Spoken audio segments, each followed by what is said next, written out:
You're listening to the Cyberwire Network, powered by N2K.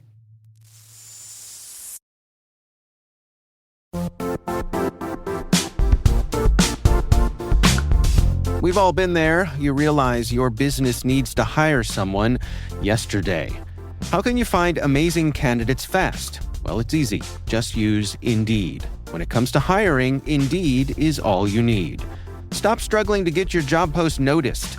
Indeed's sponsored jobs helps you stand out and hire fast. Your post jumps to the top of search results so the right candidates see it first. And it works. Sponsored jobs on Indeed get 45% more applications than non-sponsored ones. One of the things I love about Indeed is how fast it makes hiring. And yes, we do actually use Indeed for hiring here at N2K Cyberwire. Many of my colleagues here came to us through Indeed. Plus, with sponsored jobs, there are no subscriptions, no long-term contracts. You only pay for results. How fast is Indeed? Oh, in the minute or so that I've been talking to you, 23 hires were made on Indeed, according to Indeed data worldwide. There's no need to wait any longer. Speed up your hiring right now with Indeed.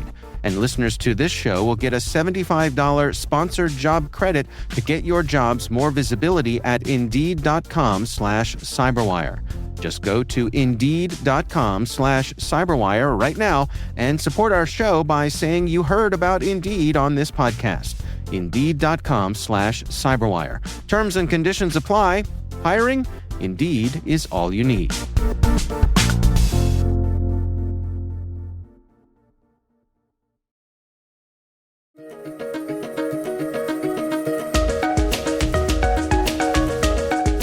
Hello, everyone, and welcome to the CyberWire's Research Saturday. I'm Dave Bittner, and this is our weekly conversation with researchers and analysts tracking down the threats and vulnerabilities, solving some of the hard problems, and protecting ourselves in a rapidly evolving cyberspace. Thanks for joining us.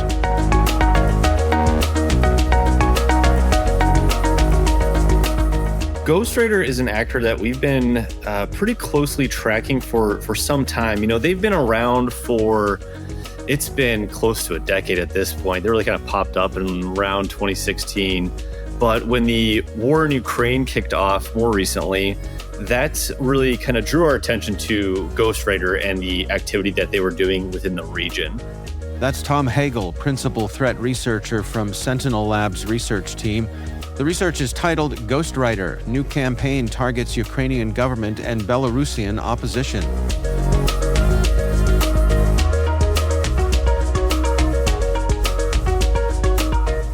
A lot of what that group has done over the years has stretched outward into regions that we tend to have defensive postures in like Western countries and so forth. So that is ultimately what attracts us to tracking this actor and trying to stay on top of what they're doing, defend against them from a technical perspective, but also from like an intelligence perspective as well.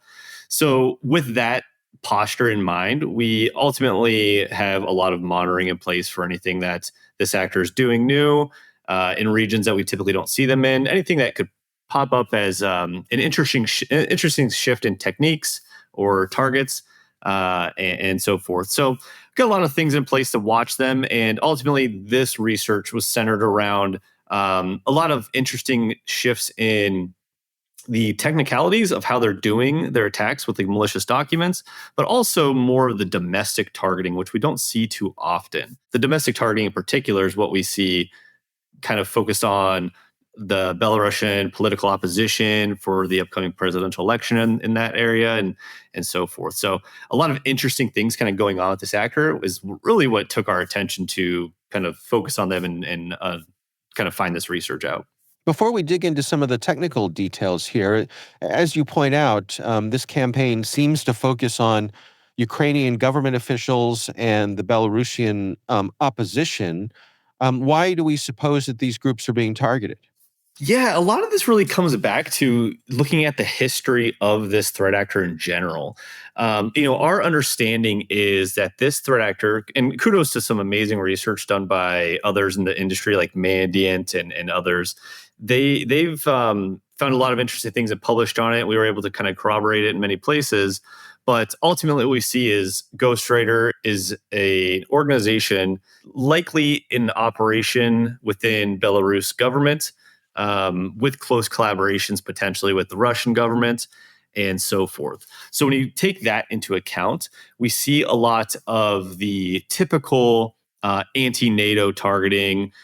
Anything with Ukraine right now is obviously a very hot topic. But ultimately, whatever borders Belarus is tends to be the area of focus for them. Now, the activity of going against Ukrainian organizations, gov, military, like we saw in our research here, that's ultimately like not too unexpected for this group. That's kind of the MO for them, going after something that would be such a high priority to them. Getting intelligence on the Ukrainian operations and so forth is very key. But then you see almost like this secondary cluster of activity within Ghostwriter that is doing the domestic stuff. So we see the domestic stuff is ultimately trying to push out propaganda, trying to blend with like information ops, combined with like these targeted malware operations against individuals and organizations that might be seen as negative to domestic disputes within Belarus in particular. So we're ultimately seeing like a state of Ghostwriter that is targeting anything that is anti-Belarus in its current form, if that makes sense. Yeah. And now, does that differ from previous Ghostwriter operations? I mean, particularly that focus on the domestic? It doesn't. They have had some activities of going to domestic targeting in the past, but it hasn't been so obvious. Previously, there's been a lot of efforts by Ghostwriter and others in the previous presidential election out there to ultimately silence media, journalists, and so forth. In this recent activity, it was more so going after like human rights activists, direct political opposition, and so forth. And that was a little bit more direct in terms of kind of what they're aiming to do. But the ultimate like target sets really aren't outside the bounds of what's normal. What this does show is the first identification of the domestic targeting in quite some time that we've seen from outside as outsiders in Western nations right now. So that is a bit more noteworthy than this targeting itself, because they kind of are all over the place. I mean, we've seen them pop up in South America, the Western countries a little bit here and there, but domestic stuff, information ops is kind of like the go-to. Strategic targeting with malware infections like this domestically, it speaks to kind of the political affairs kind of going on there domestically right now. Yeah. Well, let's dig into some of the technical details here. I mean, how do they go about doing the things that they do? Yeah, absolutely. So historically, the group has leaned into like traditional credential phishing, where they give you a link and you go and type your password and they steal your account and then go and pilfer everything out of the account, email, social medias, and so forth. Typical like spyware, espionage, kind of, depending on who the targeting is. More recently, and what we reported on here is strategic malware attacks. And the way that they're doing this is rather than trying to steal legitimate credentials and do kind of like a smash and grab of stealing whatever they can get their hands on, they're trying to get maintained access, in this case, to strategic target devices. So what we reported on ultimately centers around a delivery of a malicious document. In our case, we see Google Drive being the main way of them hosting the malicious documents. So they ultimately email a link to the malicious document saying, basically creating the standard phishing lure. In this case, what we have are lures specific to domestic, for like the domestic targets, lures that are very specific to that individual and what that person studies, if it's like the presidential election or political opposition research, things like that. Or if it's on the Ukraine side, it's anti-corruption initiatives in Ukraine or military equipment deliveries, things like that. And then that lure is very specific to their targets. And then they go and download this file. In this case, what we mostly see are Excel spreadsheets. And that Excel spreadsheet ultimately contains pretty heavily obfuscated and hidden VBA macro code. And that macro code is kind of like the gateway into the target device. There's a lot of different variations. We reported on a couple of differences in all of them based on like who the target is and the timing of specifically when it went down, which ultimately speaks to kind of seeing the actor shift over time. But what we're seeing are these VBA macros lean into essentially writing a DLL file to the temp directory of the target device in the background as they're reading this file. This DLL is ultimately loaded. It goes through what we call a couple different stages. So the stage one would be the Excel spreadsheet. Stage two would be this DLL file. And this DLL file gains persistence on the machine. It's installed in a persistent way. So anytime the machine starts, this DLL file will attempt to start as well. And what this DLL file is, comes down to being essentially a downloader. We call it Picasso loader. It's kind of the industry standard name, or Picasso downloader. And it essentially allows a third layer tooling to be loaded at the attacker's discretion. But it's all gained persistently at that point. So that's how they kind of get it.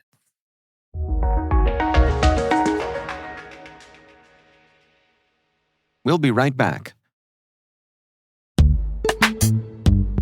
Cyber threats are more sophisticated than ever. Passwords, they're outdated and can be cracked in a minute.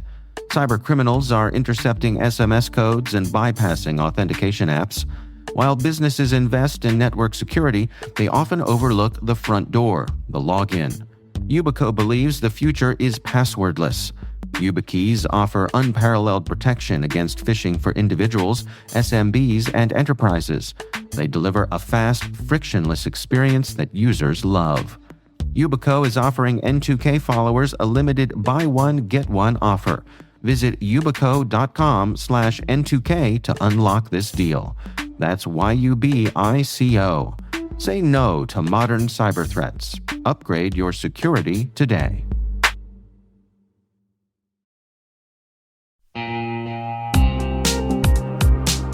Cyber threats are evolving every second, and staying ahead is more than just a challenge, it's a necessity. That's why we're thrilled to partner with ThreatLocker, the cybersecurity solution trusted by businesses worldwide. ThreatLocker is a full suite of solutions designed to give you total control, stopping unauthorized applications, securing sensitive data, and ensuring your organization runs smoothly and securely. Visit threatlocker.com today to see how a default deny approach can keep your company safe and compliant.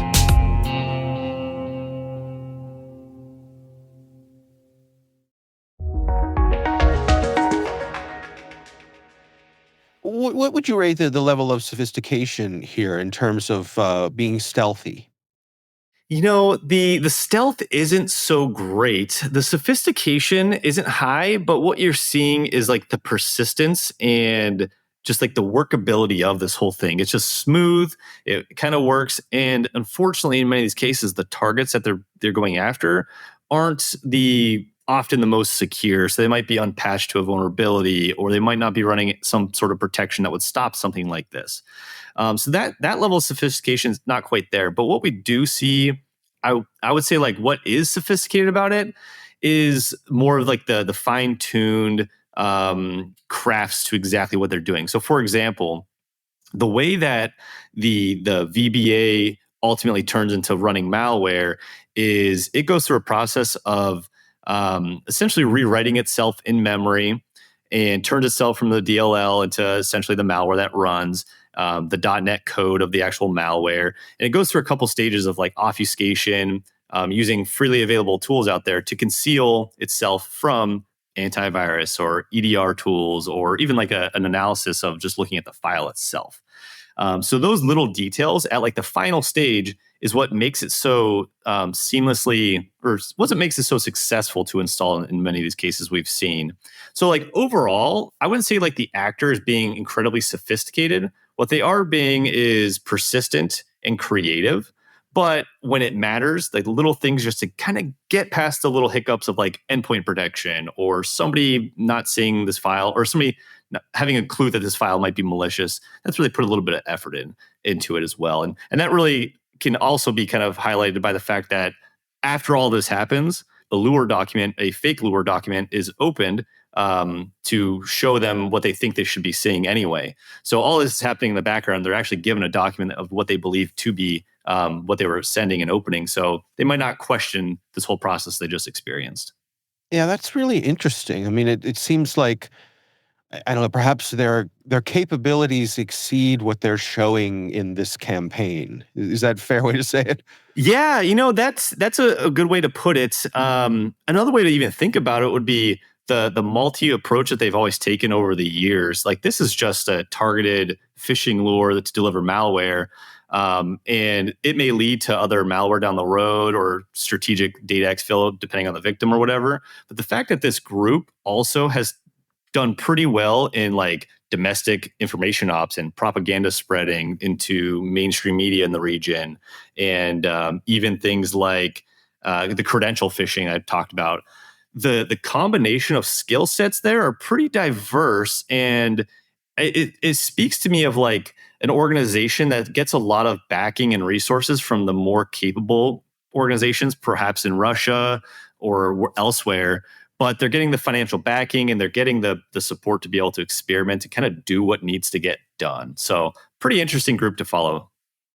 What ultimately does it seem like they're after here? I mean, is that as customized as the way they come at people?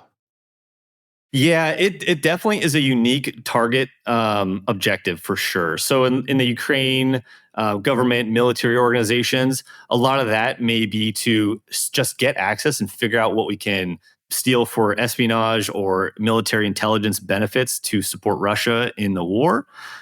Perhaps it would be to maintain access to give access to a more sophisticated actor that could do some sort of disruptive efforts or anything like that. That's pretty standard for like a wartime or a wartime intrusion effort.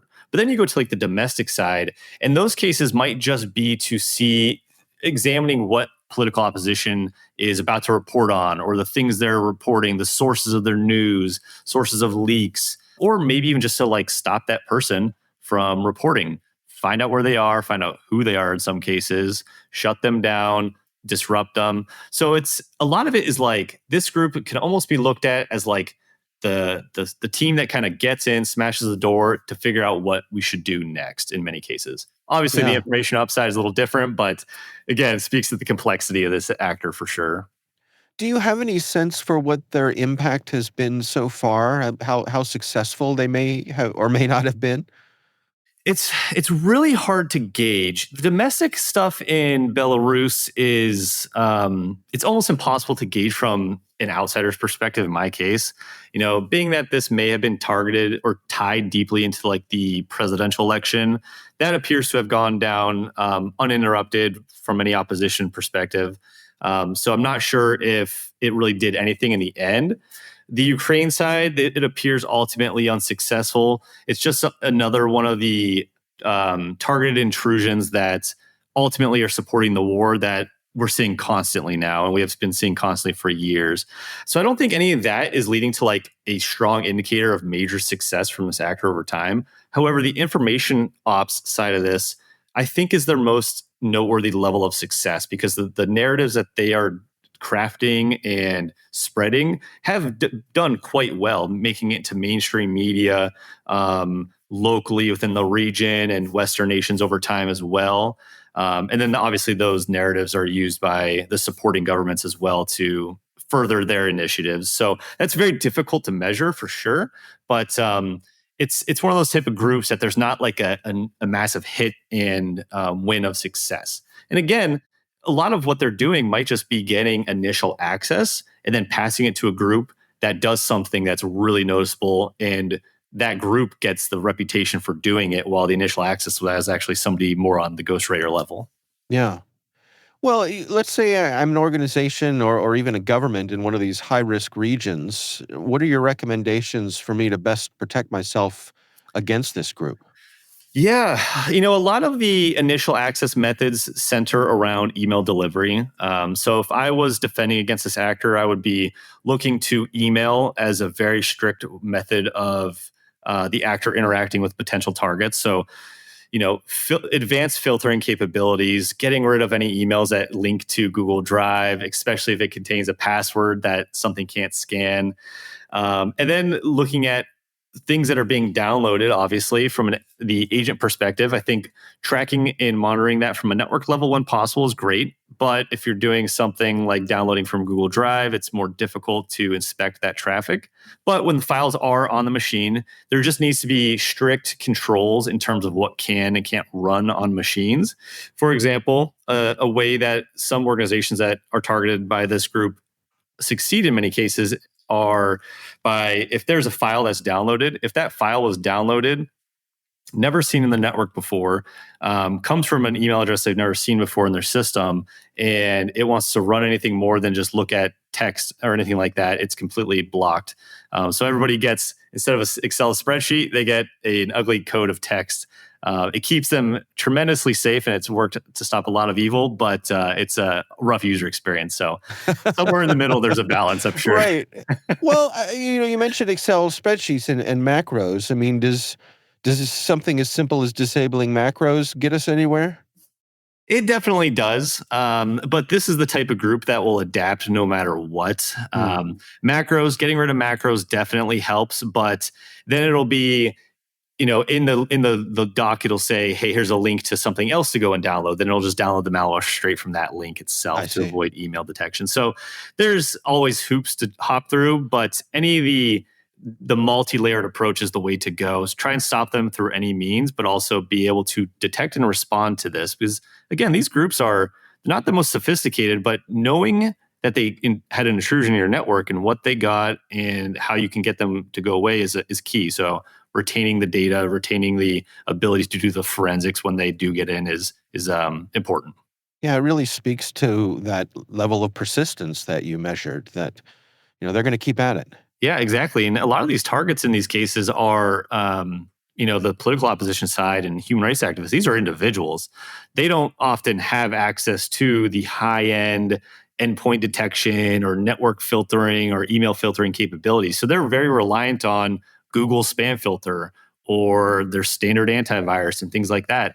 So I think a lot of those folks just need to be really, really careful. If you're using Apple devices, Apple lockdown mode, I highly recommend, and whatever the Android equivalent of that is, that I'm not sure of, those work tremendously. So individuals have to take a little bit different approach, but it still can be done. For our listeners, what do you hope that they take away from checking out this research? Yeah, I think a lot of it comes down to the willingness of diving into research that might not, or threat actors that might not be super interesting. They can always lead to interesting stories. In this case, we just see malicious documents, and they've been reported on a million times in our industry by threat actors using them. But if you follow the chains in today's world, it can often lead to interesting stories. And even the most sophisticated actors out there are still using what works. And in many cases, that is just a simple malicious document. So don't take the simplicity of the initial access method for granted. It's always still worth trying to research and dive into these actors and take them all seriously until you really know the true intention.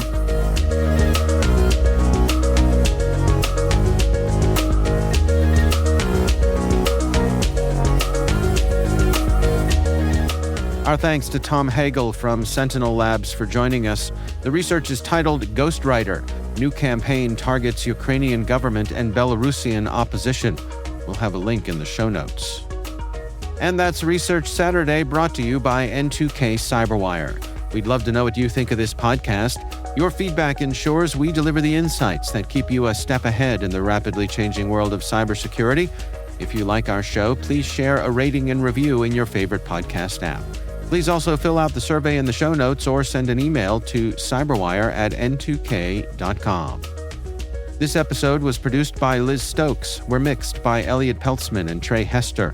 Our executive producer is Jennifer Eiben. Peter Kilpie is our publisher, and I'm Dave Bittner. Thanks for listening. We'll see you back here next time.